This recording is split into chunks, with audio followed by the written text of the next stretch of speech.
Alrighty, welcome back to our channel, and before we get started, if you want to just go ahead and hit that like and subscribe button at the bottom of your screen, that would be amazing.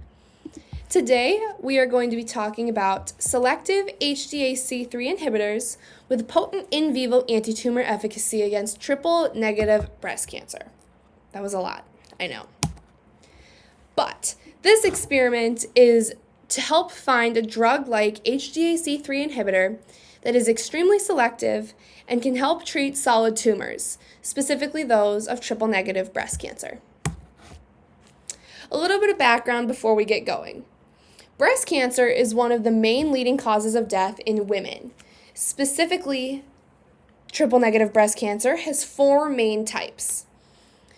Triple-negative breast cancer is very aggressive and very likely to come back after treatment, meaning that it has a low survival rate. 2 terms you're going to want to know before we get going.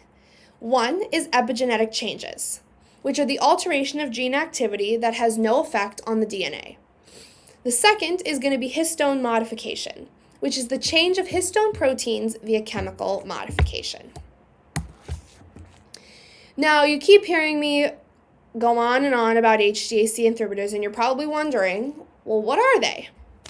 Well, HDAC, or histone deacetylases, are a protein modification that remove the acetyl groups from proteins in order to decrease the regulation of their gene expression. The tested inhibitors have been shown to reprogram cancer cells in order to respond to chemotherapy. What has been done? Our scientists have created 20 new drug molecules. That's right, 20. Each aspect has a zinc binding group that is being substituted as either an N-butyl or an N-propyl hydrazide, and then a linker region, which is being chosen as a pyrazine ring for its properties and strong potential for protein binding.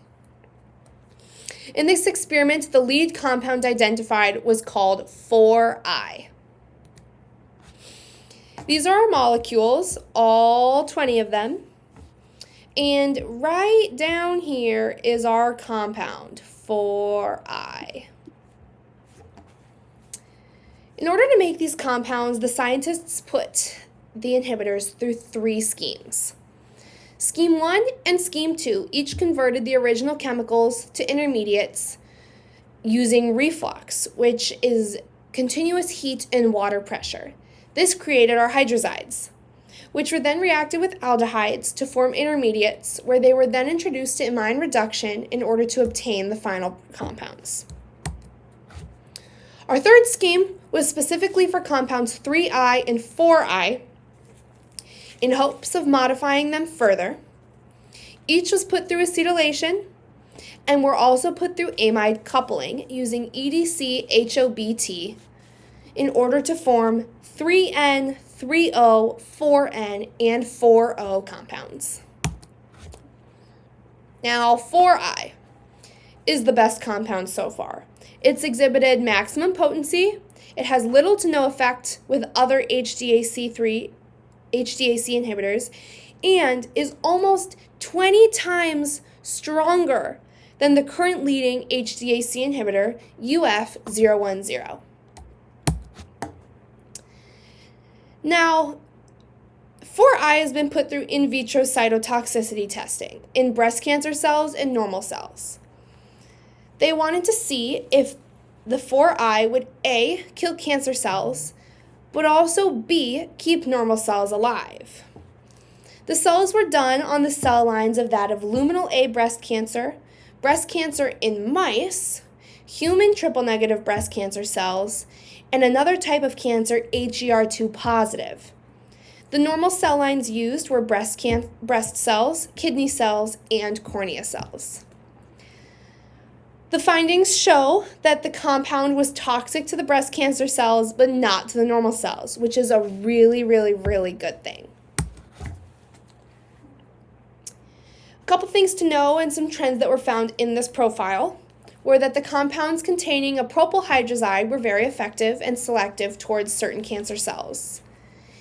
And the compounds with the pyrazine ring as its linker group saw more effect since pyrazine helps molecules be able to enter into cells at a quicker rate. Protein expression in apoptosis. 4I was found to have the most effect when tested in vitro on mice. It was shown when comparing two acetylation levels that 4I levels were higher than that of any other inhibitor, as you can see in this graph down here. The red lines is the 4I. The inhibitors have also been seen to induce the death of tumor cells, which means that initiating 4I in a dose means that the higher the dose, the stronger the effect, and vice versa.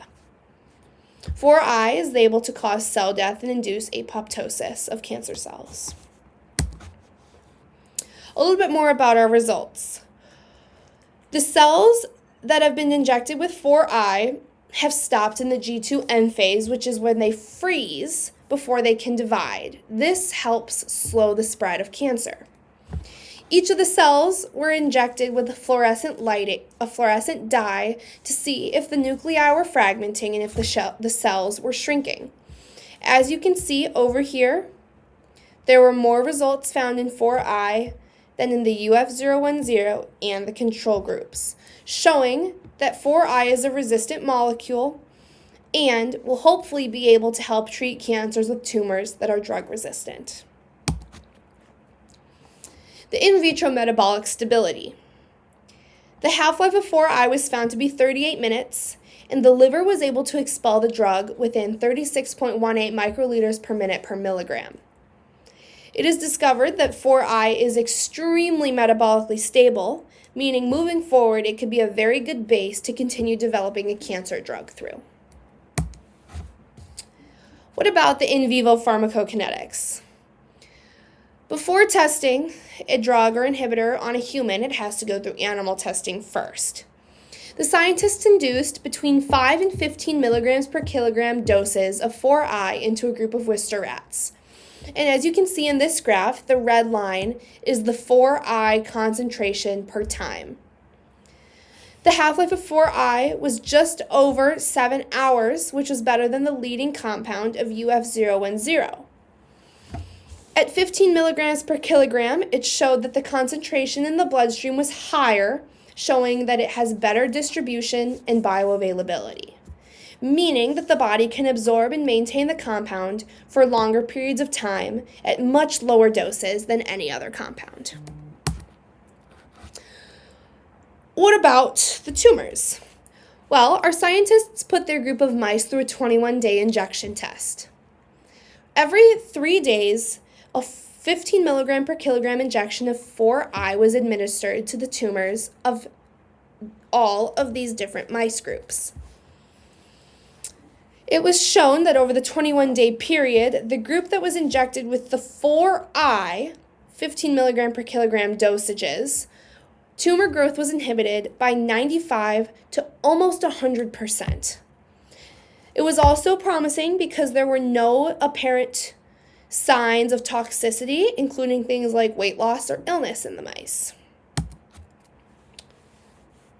A little off tangent is that the 4I has also made cancer cells produce ROS, which is reactive oxygen species, which are deadly to cells.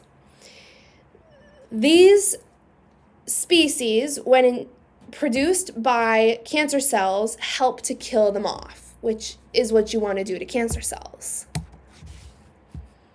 4I also passed the Ki67 staining test. Ki67 is a protein that is for dividing cells, which can contribute to the rapid growth of cancer cells. The tumors in the mice that were treated with 4I showed little signs of cell division, meaning the tumors were no longer growing rapidly as they were without the 4I injections. 4I is also extremely safe for the mice, which means hopefully it'll be safe for humans as well.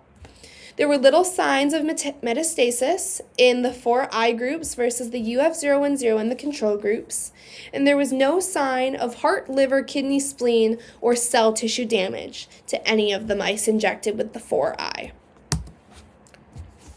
Now, I've been talking a lot about 4I HDAC inhibitors, and you probably wonder what it looks like. Well, here it is. This is your 4I HDAC inhibitor, and as you can see, there are multiple connection points where the inhibitor connects to the HDAC 4I. One section of the 4I forms a salt bridge with a zinc ion. Another part forms two hydrogen bonds with the amino acids TYR298 and ASP93, which is special and specific to HDAC3 enzymes. The pyrazine ring of the linker region makes pi-pi stacking bonds with three other amino acids associated with HDAC inhibitors. And finally, a phenyl group stacks with the PHE 200 group. In conclusion, 4I brings many, many promising factors to the table. It's highly effective, selective, and is extremely safe. It is able to work on drug-resistant TNBC cells, is able to help shrink tumors and reduce metastasis, and stop drastic cell growth, as well as inducing apoptosis. Overall, it seems that the 4I HDAC3 inhibitor would be a great candidate for triple-negative breast cancer in the future, especially in cases where chemotherapy is no longer an option. Thank you so much for watching, and like I said at the beginning, if you haven't hit that like and subscribe button, please do it now. Thank you guys, and enjoy the rest of your day.